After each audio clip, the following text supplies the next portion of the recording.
we got updates from both Woj and Brian Windhorst in regards to what the Chicago Bulls could be looking to do at the trade deadline.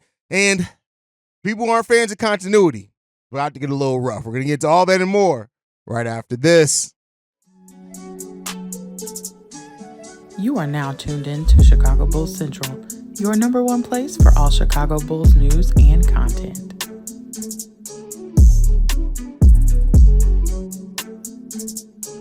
What's going on, Bulls fans? Welcome to another episode of Chicago Bulls Central, your number one spot for everything Chicago Bulls related. I'm the host there, Haize, but more importantly, you guys can follow the channel at Bulls Central Pod on every social media platform we happen to be on. With that being said, let's go ahead and get into this content for today. So, first thing we got earlier today was in regards to Alex Caruso, and this was on Woj's podcast, in which he said that the Chicago Bulls, if they're going to trade Alex Caruso, they want a lot for him, like an OG and Anunoby type deal, and as what's been described to me. Now, keep in mind, we've been hearing for a while now that the Chicago Bulls have been looking, or would be looking to get back at least multiple two first-round picks back for Alex Caruso. This is the first type of, I guess I would call it, for lack of a better word, framework around what the Bulls would be looking for in a trade for Alex Caruso if it does not take multiple first-round picks. So just to elaborate on this, for OG Anunoby, Precious Achiuwa, and Malachi Flynn, the Toronto Raptors got back Emmanuel Quickley, RJ Barrett, and a 2024 second-round pick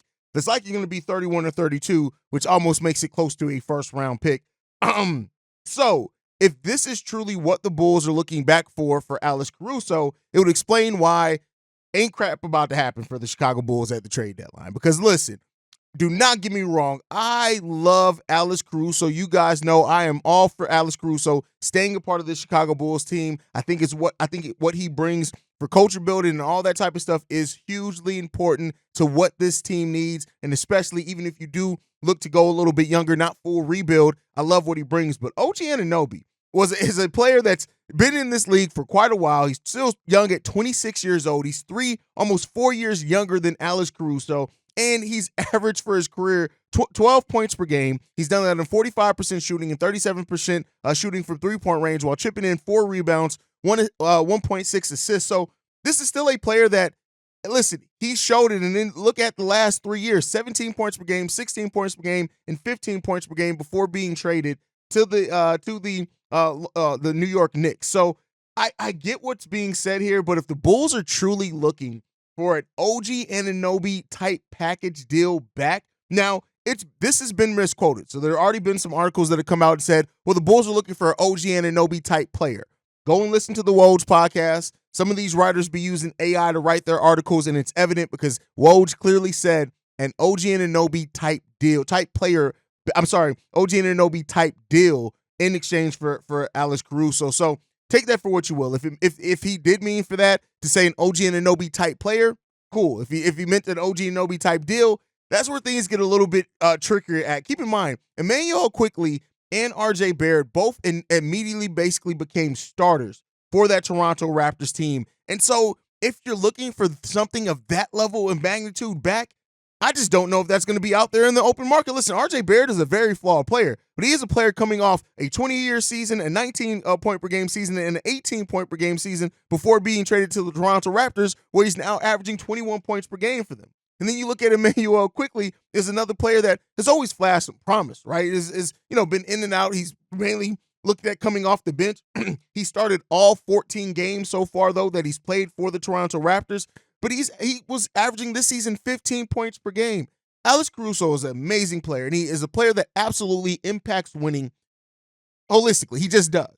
But if that's the level of deal you're looking back for, I find that it's probably going to be hard to get that out in the open market for Alex Caruso despite anything. And then to follow this up, we got another report from Windhorst coming in that per what he's hearing right now, that there's zero movement on an Alex Caruso trade, and the Bulls are not planning to move DeMar DeRozan. So basically saying that there's a 0% for an Alex Caruso deal. That's the exact quote. There's no expectation that DeMar gets traded, and 0% for Alex Caruso. Now, per what we just talked about with the potential trade package the Bulls are looking back for Alex Caruso, it makes sense that it's 0%. That's basically the Bulls saying, hey, we'll trade him, but we're going to set the market so high that if we do get a trade for him, we are fleecing the holy shit out of you, right? That's what they've set themselves up to either keep a player they really like, or they're setting up to fleece the goddamn hell out of somebody. With DeRozan, the fact that there's no expectation DeMar DeRozan gets traded, now I take that with something. Like, this could be posturing, it could be something like that.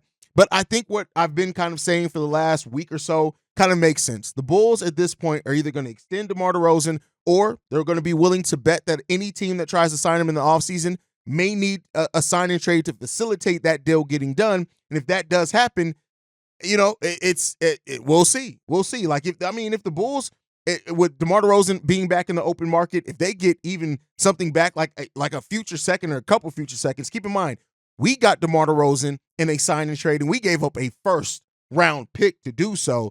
But if the Bulls can get anything back rather than lose him for nothing at all, you got to look at that as like that's better than the alternative. But I mean, the Bulls very well maybe weighing that. I mean, we're ranked right now 9th in the Eastern Conference with a half-game lead over it. And it seems like the Bulls, for what they told us, is exactly what they're going to do. They are waiting. They're going to try to win now, right, and compete.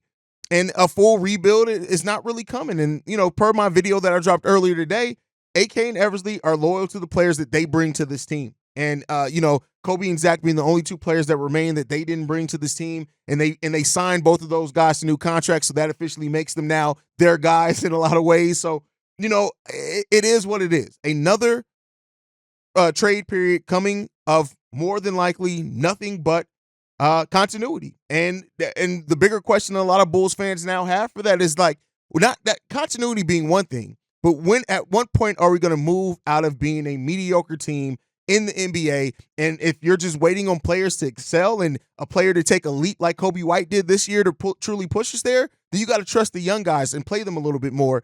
And maybe that may come as moving players or letting them walk or whatever. This is going to be interesting. I mean, nothing said in this about players like Andre Drummond, who teams could be interested in. I'd say this: if you're just moving Drummond, if I'm the Bulls, considering Drummond's contract is only $3 million and Javon Carter's is $6 million, I'm going to tell teams, listen, you're going to have to take Javon Carter's contract if you want Andre Drummond.